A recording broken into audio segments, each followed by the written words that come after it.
नमस्कार दोस्तों, मैं हूं अरविंद पुनिया और आज चर्चा करते हैं कि इंडियन आर्मी में किस प्रकार से लड़कियां जो हैं ज्वाइन कर सकती हैं। एक रास्ता ये भी है कि इंडियन आर्मी में लड़कियां MNS मिलिट्री नर्सिंग सर्विस के द्वारा वहां जा सकती हैं और मिलिट्री नर्सिंग सर्विस के द्वारा जो लड़कियां जाती हैं वहां एज ए कमीशन्ड ऑफिसर उनको लिया जाता है। और इस सर्विस के अंदर किस प्रकार से अप्लाई कर सकते हैं, क्या क्वालिफ़िकेशंस होती है, तो उसकी चर्चा करते हैं। जो लड़कियां 10+2 क्लास में पढ़ती हैं और जिनकी एज 18 साल से कम है और 16 साल से अधिक है, यानी एज 16 और 18 साल के बीच में है और 152 सेंटीमीटर हाइट है, और हाइट में कुछ फील्ड हैं उनके अंदर 5 सेंटीमीटर की छूट दी गई है, लेकिन जो सामान्य हाइट है वो 152 सेंटीमीटर होती है। ऐसी लड़की जिनकी हाइट 152 सेंटीमीटर है या इससे अधिक है और वो 10+2 क्लास में पढ़ रही हैं, उनके पास में फिजिक्स, केमिस्ट्री, बायोलॉजी और इंग्लिश सब्जेक्ट हैं, और या उन्होंने 10+2 पास कर ली है और उनके मार्क्स जो हैं 10+2 में 50% से ज़्यादा हैं, और जो 10+2 पास की गई है वो फर्स्ट अटैम्प्ट में पास की गई है, यानी पहले ही प्रयास में उन्होंने 10+2 पास कर लिया है। यदि किसी लड़की का कंपार्टमेंट आ जाता है या इम्प्रूवमेंट किया है और उसके बाद जो है उसकी 10+2 हुई है तो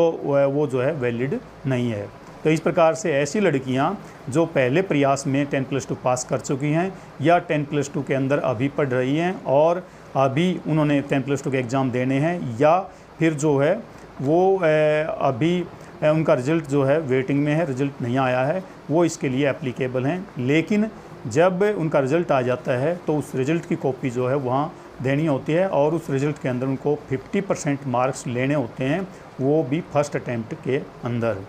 ये कंडीशन होती है और इसमें हाइट 152 सेंटीमीटर और कुछ रिलैक्सेशन दी जाती है कुछ फील्डों में, तो वो दी जाती है 5 सेंटीमीटर तक की रिलैक्सेशन होती है। और इसके साथ साथ में जो लड़कियां जब ली जाती हैं तो वो मिलिट्री नर्सिंग सर्विस के लिए ली जाती हैं, और वहाँ पर जो टेस्ट होगा, एक एग्ज़ाम होता है, जो एग्ज़ाम लिया जाता है आर्मी के द्वारा, वो एग्ज़ाम लिया जाता है। उसमें आपका जो सिलेबस आता है वो सिलेबस आता है 10+2 और 10+1 क्लास का, और उसके अंदर होता है फिज़िक्स, केमिस्ट्री, बायोलॉजी और इंग्लिश, इसके साथ में रीजनिंग। ये सब्जेक्ट इनके कुल मिला के 150 मार्क्स का जो है एक एग्ज़ाम जो आता है उसमें 150 क्वेश्चन दिए जाते हैं और एक क्वेश्चन के लिए 1 मार्क्स दिया जाता है, और कुल आपको 90 मिनट का टाइम दिया जाता है। जो एग्ज़ाम होता है वो केवल इंग्लिश मीडियम का होता है, वो केवल इंग्लिश भाषा में होता है, और उसके अंदर ऑब्जेक्टिव टाइप क्वेश्चन होते हैं, कंप्यूटर बेस्ड एग्ज़ाम होता है, और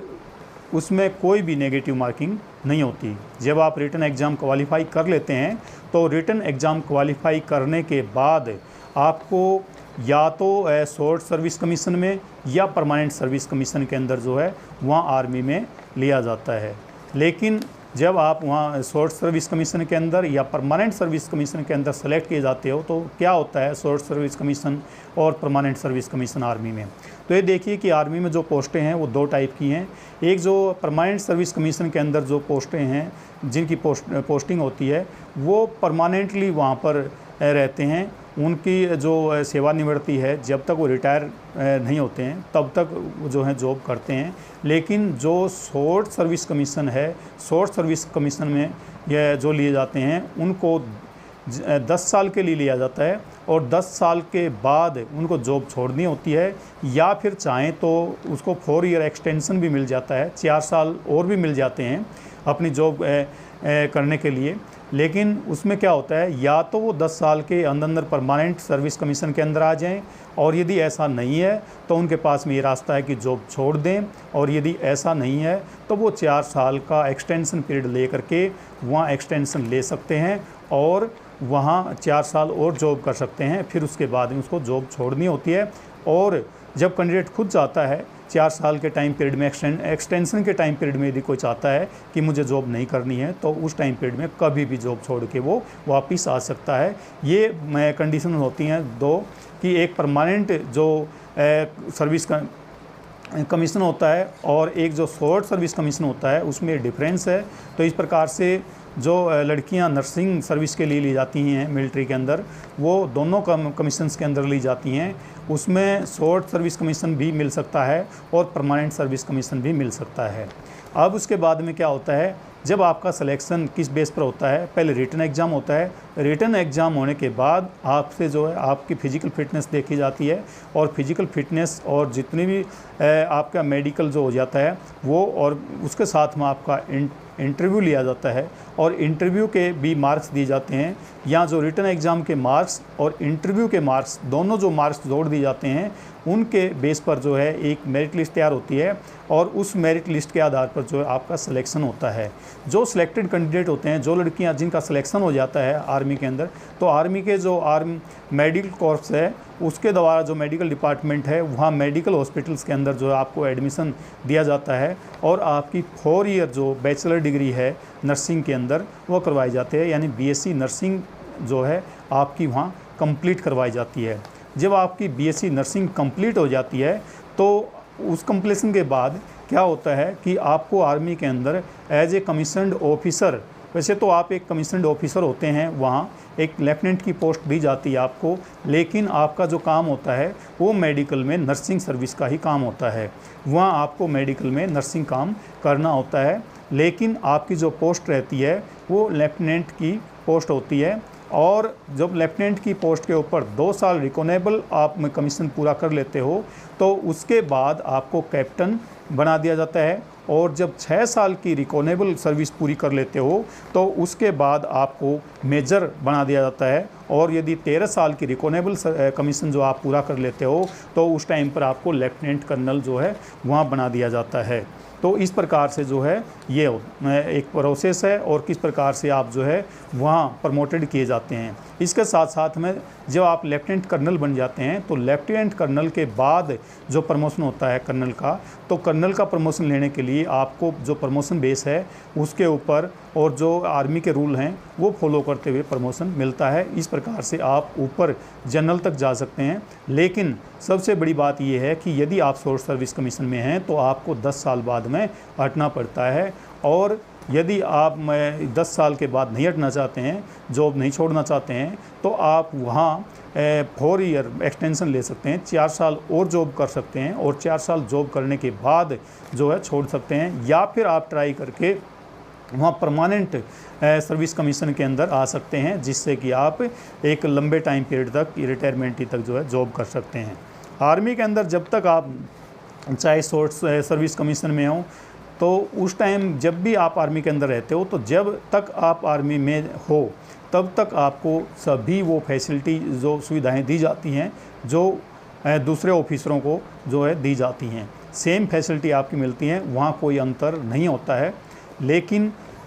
इसमें टेम्परेरी जॉब रहती है आपकी और आपको जॉब छोड़ के आनी होती है। कि उसके साथ साथ में आपको जितनी भी कैंटीन्स की या जितनी आर्मी की सुविधाएं हैं वो वहाँ पर जब तक जॉब में हो आपको पूरी मिलती रहती हैं। लेकिन जब आप यहाँ सिलेक्शन होता है लेफ्टिनेंट के ऊपर, उससे पहले आप जैसे सेलेक्ट होके एग्ज़ाम पास करके इंटरव्यू पास करके वहाँ जाते हो, तो आपको वहाँ 4 ईयर डिग्री जो करवाई जाती है उस टाइम पीरियड में भी स्टाइफंड दिया जाता है, और स्टाइफंड आपसे कुछ लिया नहीं जाता, और जो आपका पूरा खर्च है वो पूरा का पूरा खर्च आर्मी के द्वारा उठाया जाता है।